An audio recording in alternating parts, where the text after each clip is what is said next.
કે રાહ રાખીને વાત કરો એટલે કે સારામાં પણ બની શકાય.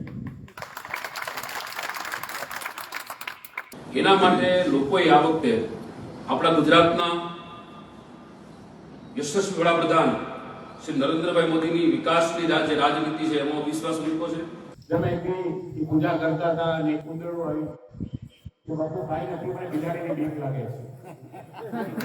આપણી ભારતીય જનતા પક્ષની સરકાર ન બને, આપણી ભારતીય જનતા પક્ષની તાલુકા જિલ્લા પંચાયત ન બને, એના માટેના આમ આદમી અને કોંગ્રેસ બેની બંને ટીમ એટલે આપણે જિલ્લાની અંદર બાજુ પાણી પેટનું પાછી થાય નહીં જે આમ આદમી પાર્ટી અને કોંગ્રેસને જે જડબાતોડ જવાબ આપ્યો છે બદલ અભિનંદન આપું.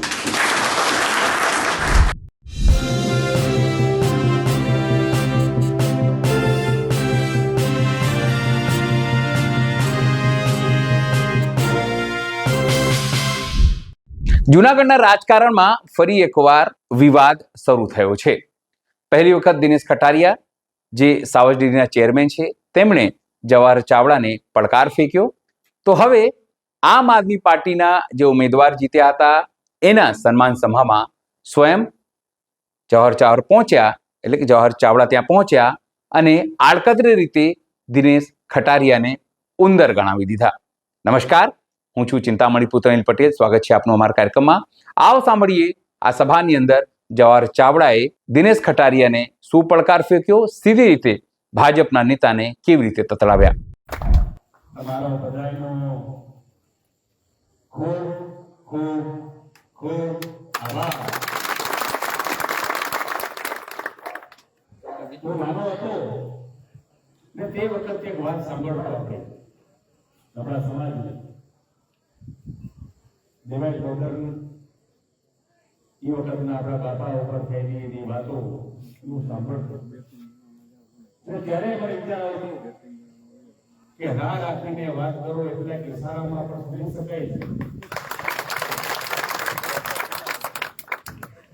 એનું જ્ઞાન, એનું ભાન આજે પણ મળે છે.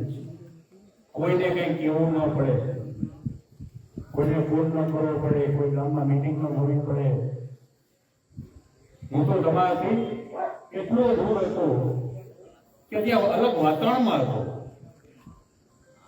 ત્યાં 4 ડિગ્રી ટેમ્પરેચર મારી પાસે હતું, -44. છતાં તમે સમજી જાઓ, કરી આપે ને વધારે અપેક્ષા તમારી પાસે શું હોય. તમારો બધાનો ખૂબ ખૂબ આભાર. એક નાની વાત કહીને હું મારી વાત પૂરી કરતી.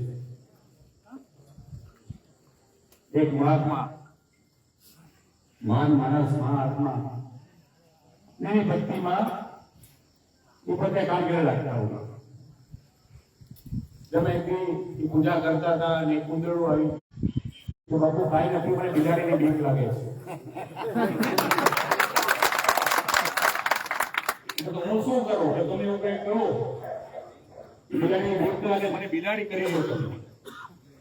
બાપુ દયા બાજુમાં પાણી પેટનું ઉપાડીને મજા કરવા માંડી. 5 દિવસ પછી પાછી આવી કે મને બીક લાગે છે. બાપુ કે શું થયું? કે મને કૂતરાની બીક લાગે છે. બાપુ કે હવે હું શું કરું? કે મને કૂતરો બનાવી દો, શાંતિ થઈ જાય. બાપુ કે પાછો નહીં આવતો, નહીં કે પાછી અમથી સાચી કે બિલાડી કૂતરું બની ભાઈ બીક ઉડી ગઈ બિલાડી. 5 દિવસ પાછો આવ્યો. બાપુ હવે તો હું બાકી રહ્યું, દીપડાની બીક પડે. દીપડો કર્યો પછી કોઈ બી માનવાની. બાપુ બહુ સારું, બાપુ થાય ગઈ ને દીપડો થઈ ગયો. પણ દીપડો થઈ ગયો પછી બેઠો રહ્યો. બાપુ કે જા કે બાપુ હવે અમે ખોરાક તો બહાર ઉપર જાવ.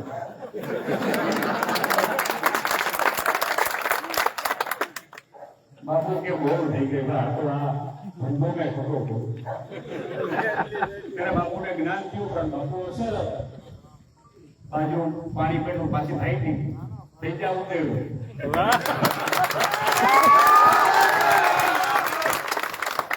તમે જે મને દીપડો બનાવ્યો તો દીપડામાં પાછું ઉંચેડું કરી દીધું. તમારો બધાનો ખૂબ ખૂબ આભાર.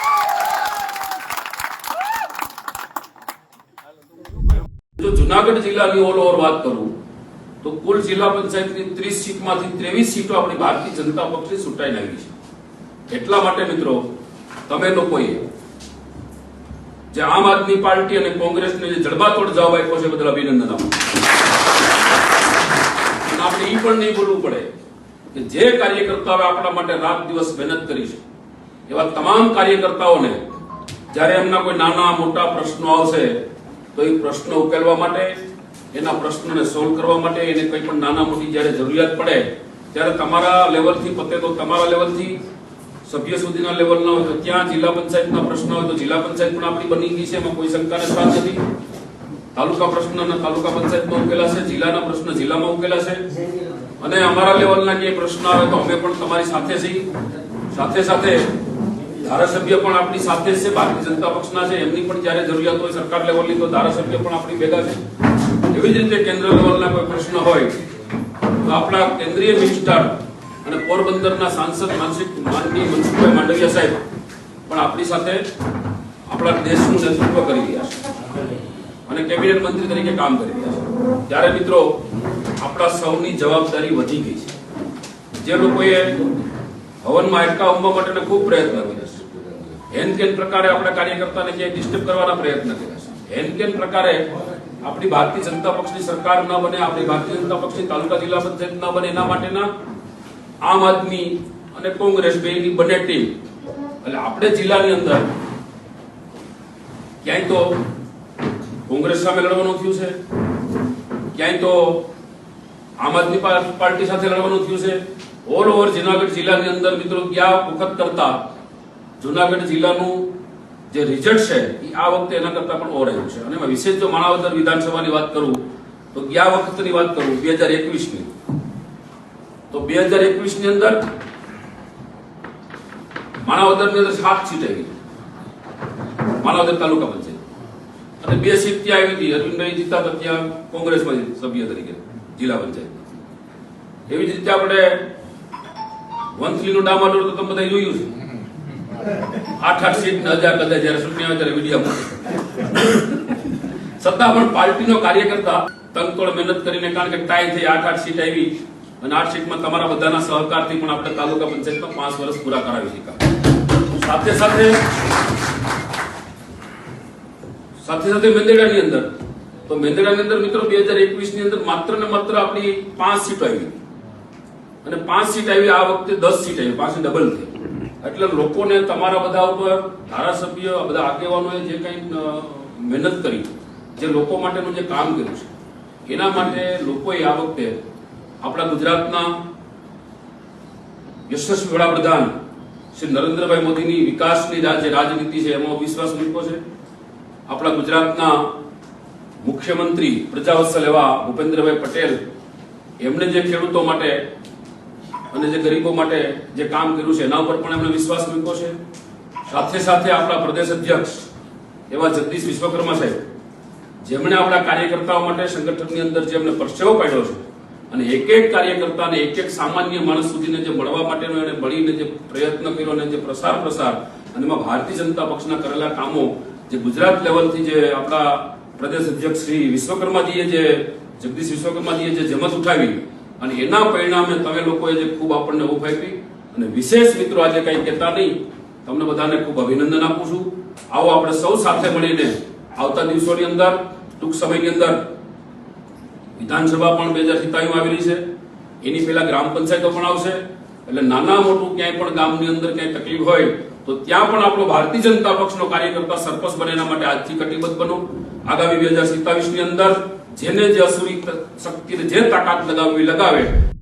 જવાહર ચાવડા અને દિનેશ કટારિયાની જે રીતે વિવાદ વધી રહ્યું છે તેને લઈને ભાજપના નેતાઓમાં ચિંતા છે, છતાં વિવાદ કઈ રીતે અટકાવવું તેને લઈને કોઈ બોલવા તૈયાર નથી. ત્યારે આ મુદ્દે આપ શું વિચારો છો જરૂરથી અમારા કોમેન્ટ બોક્સમાં કોમેન્ટ કરજો. એ સિવાય અમારી યુટ્યુબ ચેનલ લાઈક કરો, સબસ્ક્રાઇબ કરો, બેલ આઇકન દબાવો. સાથે અમારી વેબસાઇટ છે www.gujaratplus.in, ત્યાં પણ જઈને તમે વધુ અપડેટ થઈ શકો છો. અત્યારે માટે બસ આટલું જ. નમસ્કાર.